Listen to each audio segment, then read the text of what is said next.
Hello, in this video I want to show you how to manage display timeout for both of the screens in GoPro Hero 12.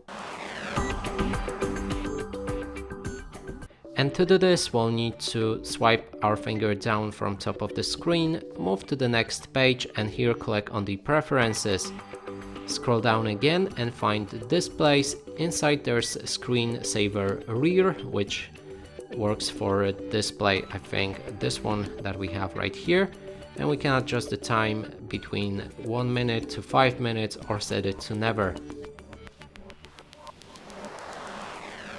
Then there's screensaver front and we can change it to match with the rear one or set it to never, or again between 1 minute to 5 minutes.